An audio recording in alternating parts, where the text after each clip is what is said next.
आज आपने ये लड़ाई लड़ते लड़ते यहाँ तक पहुँचा ही है।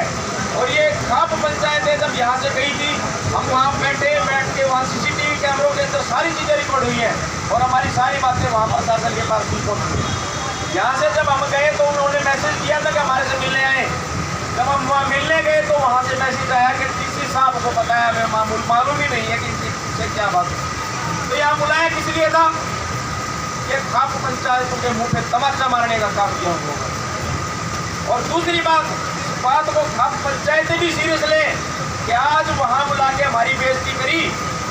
वो बेइज्जती सिर्फ हमारी नहीं है, वो बेइज्जती उनकी भी है, क्योंकि प्रशासन और शासन को चलाने का एक नियम होता है। CID यहाँ भी और वहाँ भी थी और कैमरों के सामने जो बातें वहाँ हुई वहाँ भी पहुँची भी होगी। और सोचना चाहिए कि ये जो सरकार आज बैठी हुई है, ये सरकार कौन सी सरकार है? ये वो सरकार है जो सेंटर में भी बैठी है और राज्य में भी बैठी है। पॉलिसी बनाने वाले भी यही है, लागू करने वाले भी यही है, तो रोका किसने है? हमारे साथ अन्याय क्यों किया जा रहा है? क्या हमने पॉलिसी बनवाने के लिए मांग करी थी? जिसने ठेका प्रथा बढ़ाई वो भी सरकार थी, जिसने ठेका प्रथा बढ़ाने के बाद SKRN भी ठेके में दे रखा है वो भी सरकार है। लेकिन दोनों चीजें इनके पास होने के बावजूद वो लागू नहीं करना चाहते। बदमाशी कौन कर रहा है? बदमाशी वो प्रशासन कर रहा है और उस बदमाशी का खामियाजा हमारे बुजुर्ग हमारे बच्चे भुगत रहे हैं। तो आज ये सोचने की जरूरत है कि ये लड़ाई हमारी अकेले की नहीं है, पूरे देश की लड़ाई है। और इस लड़ाई को हम यहाँ नहीं लड़ रहे।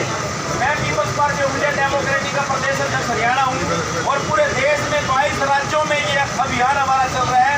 ये देश के अंदर भारतीय संविधान सम्मान सुरक्षा संवर्धन के तहत जो मिनिमम वेजेज है, ठेका प्रथा जो है, इनको बंद करके मिनिमम वेजेज को लागू करके उसके बाद जो परमानेंट व्यवस्था है वो होनी चाहिए।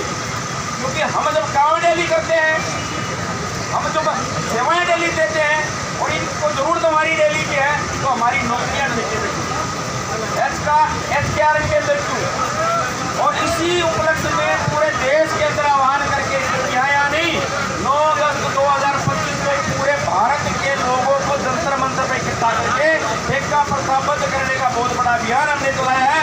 और पूरे देश से ज्ञापन भी दिए सरकारों को। ये नहीं है कि हमारे यहाँ ज्ञापन देने से काम चल जाएगा, यहाँ से काम चलने वाला नहीं है। कि यह लड़ाई सिर्फ हमारी नहीं है, आने वाली पीढ़ियों की लड़ाई है। तो मैं साथियों आप सभी को फिर से धन्यवाद देते हुए जय भीम जय मूल्यवान शिक्षा भारत।